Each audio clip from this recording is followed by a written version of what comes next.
मंत्र क्या होता है? मंत्र की क्या-क्या फॉर्मेशन होती है? क्या मंत्र या वज़ीफ़ा हमेशा ख़राब सेंस में इस्तेमाल होता है? ये मंत्र बार-बार जपने का क्या कॉन्सेप्ट ये जपने का कॉन्सेप्ट क्या होता है? इन सब पे हम लोग आज बात करेंगे, तो वीडियो देखते रहें। या अबू सालेह।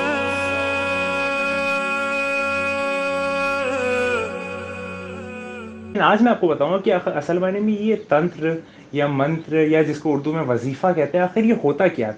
आखिर ये एग्ज़ैक्टली है क्या? दरअसल आप लोग जिम जाते होंगे, मैक्सिमम सब लोग आजकल जिम जाते हैं। तो आपने देखा होगा कि आप लोग जिम जाते हैं, तो जिम में जब आप ट्रेनर से बात करते हैं कि बॉडी मेरी कब तक बन जाएगी, मैं कब तक एक रिजिड लगूँगा, तो वो कहता है कि आप 6 महीने करें, फिर आपको प्रोग्रेस दिखेगा।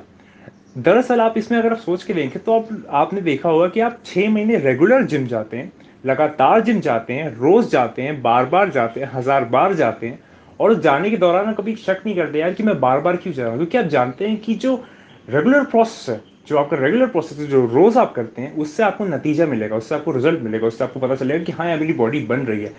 इस जब आप इसमें देखें तो आप सबकॉन्शियसली जानते हैं कि हाँ यार रिपिटिशन जो है बार-बार तकरार करना किसी चीज़ की तकरार यानी कि रिपीट करना उसमें पावर होती है, उसमें ताकत होती है।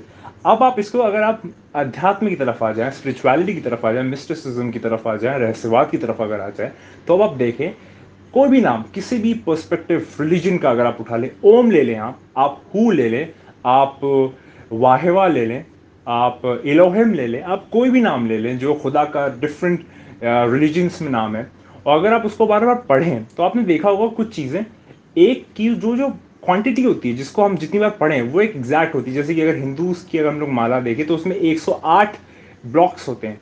अगर हम लोग मुस्लिम्स में जनरली देखें तो उसमें शायद 100 होते हैं, जनरली 100 होते हैं, बाकी उसको 500 का भी आता है, हज़ार दाने की, उसको हम लोग तस्बीह कहते हैं और हम लोग हिंदुइज्म में उसको माला कहते हैं। ठीक है? तो और जब हम लोग इसको बार-बार पढ़ते हैं, खुदा का नाम जब बार-बार लेते हैं, बार-बार, बार-बार उसको एक रिवॉल्यूशन उसका बनता है, वो घूमती है, वो माला घूमती है, बार-बार उसको पढ़ते हैं। तो आपने कभी ये सोचा कि इसको हम लोग बार-बार क्यों पढ़ते हैं? क्या एक बार पढ़ने से खुदा जो है वो सुनेगा नहीं? क्या ईश्वर जो है वो आपकी प्रार्थना नहीं सुनेगा? क्या वो जो असर है क्या वो आएगा नहीं? दरअसल इस नेचर का जो लॉ है वो ये है कि रिपिटेशन में पावर है। आप रोज-रोज अगर जिम जाएँगे तो आपकी बॉडी बनेगी। आप रोज-रोज कोई काम करेंगे तो आप उसमें परफेक्ट होंगे। आप रोज-रोज अगर कोई दौड़ लगा रहे हैं तो आप उसमें और तेज़ होते चले जाएँगे। इसी तरीके से जब आप बार-बार, बार-बार, बार-बार खुदा का नाम ले रहे हैं, उसको पुकार रहे हैं, उसको इन्वोक कर रहे हैं, उस अपने द्वारा वो उन शक्तियों को पाना चाहते हैं, उनको एस्पायर करना चाहते हैं जो कि खुदा की तरफ से आपकी तरफ आएँगी, जो उसकी निस्बत से आपकी तरफ आएँगी। तो उसको एग्जैक्ट क्वांटिटी में जब हम लोग पढ़ते हैं ना, तो उससे एक पावर पैदा होती है, उससे एक वाइब्रेशन पैदा होती है, उससे एक जुनून पैदा होता है, उससे एक माहौल बनता है, उससे एक ऑरा क्रिएट होता है। जब वो ऑरा क्रिएट होता है ना, तो फिर आपके आँखों पे जो पर्दा है, वो धीरे-धीरे शक होने लगता है, फिर वो हटने लगता है। फिर जो दुनिया जो इसी दुनिया में हमारी आँखों से ओझल है ना, फिर वो हमको धीरे-धीरे दिखने लगती है कि जो चीज़ें हमसे छुपी हुई है, वो हमारे सामने आने लगती है। जैसे कि यहाँ पर अगर इसमें कमरे में मौजूद हूँ और आपके दरमियान और मेरे दरमियान यहाँ पर एक स्पेस है, एक हवा है। लेकिन इसके बीच में क्या-क्या चीज़ें हैं, वो ना आप देख रहे हैं, ना मैं देख रहा हूँ। लेकिन जो इंसान जो खुदा का नाम पुकारता है और उसको इन्वोक करता है, उसकी आँखों से ये पर्दे हटने लगते हैं। वो देखने लगता है जो आप नहीं देख सकते, जो मैं नहीं देख सकता, जो एक आम इंसान नहीं देख सकता। लेकिन जो इंसान वही वाली बात पिछले वीडियो की तरह कि जो सालिक है, जो मिस्टिक है, फिर वो चीज़ें देखने लगता है। वो चीज़ें फिर वो महसूस करने लगता है। फिर वो चीज़ें उससे कलाम करती है, उससे बात करती है, उससे हम कलाम होती हैं। वो चीज़ें तभी मुमकिन है जब आप उस खुदा की तरफ जाएँ और उसको खुदा को पुकारें। और ये खुदा की तरफ जाने का बहुत सारे रूल्स में से एक रूल है कि आप उसकी याद से गाफिल ना हो। याद से गाफिल ना होने का मतलब तात्पर्य ये है कि आप उसको अपने ख्याल और गुमान में रखो, उसको याद करें। और ये भी याद रखें कि अगर आप जिम जा रहे हैं और अगर आप बिल्कुल बेमन से अगर आप एक्सरसाइज डंबल उठा रहे हैं ना, तो आपकी बॉडी नहीं बनेगी। आपको अंदर से वो सबकॉन्शियस जो है आपको वो एक्सेप्ट नहीं करेगा।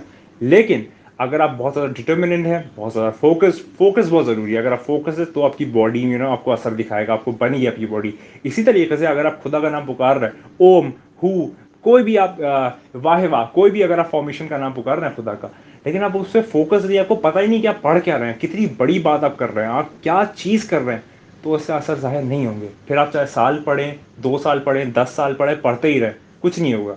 स्पिरिचुअल पढ़ाई तभी काम की है जब आप उसको ख़्याल में लें, उसको दिल में बसाएं, उसको समझ के पढ़े कि मैं पढ़ क्या रहा हूं, मैं किसका नाम ले रहा हूं, उसका नाम ले रहा हूं जिसने आपको और मुझको बनाया है, उसका नाम ले रहा हूं जो कि सबसे बड़ा, जो क्रिएटर है, जो हम सब का क्रिएटर है। तो अगर हम उसको जब महसूस करके पढ़ेंगे ना, फिर जो चीजें आंखों के सामने खुलेंगी, फिर जो चीजें आएंगी, फिर वो वहम गुमान से ऊपर होंगी। मैं बता देता हूँ, वजीफा में नॉर्मली अगर हम लोग वजीफा, जिसको हिंदी में मंत्र कहते हैं, उसका एक नॉर्मल डे का अगर हम लोग देखें तो 40 दिन, जिसको हम लोग कहते हैं 40 दिन का चिल्ला। चिल्ला मतलब होता है 40 दिन से बना हुआ। तो 40 दिन कोई चीज़ अगर आप पढ़ाई कर रहे हैं फोकस के साथ, बहुत ज़्यादा पीस माइंड के साथ, और इसमें कुछ चीज़ें जो बहुत ज़रूरी होती है, एक होता है अकेलापन। अकेलापन ज़रूरी है क्योंकि आपको महसूसात नहीं होंगे जब तक आप अकेले बैठ के पढ़ाई नहीं करेंगे, स्पिरिचुअल पढ़ाई, तो आपको अंदर से एहसास ही नहीं डेवलप होगा। क्योंकि अगर आप माहौल में टीवी चल रही है, गाना आ रहा है, ये वो, तब आपको वो माहौल नहीं क्रिएट होगा। क्योंकि जो ये सब चीज़ें हैं ना, ये उस डायमेंशन के पार वाली चीज़ें हैं। तो इस डायमेंशन में आपको वो माहौल क्रिएट करना पड़ेगा इन ऑर्डर टू, अगर आपको उसमें से चीज़ें अनवॉक करनी है, फिर चीज़ें आपके सामने जाहिर होंगी, फिर आएंगी, फिर आपको वो चीज़ें पता चलेंगी जो आपको वो चीज़ें जब आप देख लेंगे ना, तो आपको ये दुनिया की चीज़ें इतनी इतनी हकीर लगेगी कि मैं आपको बता नहीं सकता। मतलब यहाँ की जो ब्यूटी आप देखते हैं, जब आप उस तरफ की चीज़ें देख लेंगे ना, तो फिर आपको लगेगा कि यार ये क्या है, मतलब ये दुनिया तो कुछ भी नहीं है उसके सामने।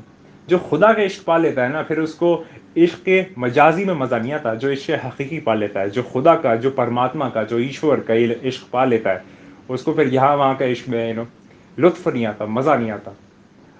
तो ये मैंने बताया था, ये वीडियो है वजीफे के बारे में। तो मुझे उम्मीद है कि आपको क्लियर हो गया होगा आखिर वजीफा क्या है, जिसको हिंदी में मंत्र कहते हैं, उसको बार बार क्यों पढ़ते हैं, ताकि वो पावर इन्वोक हो।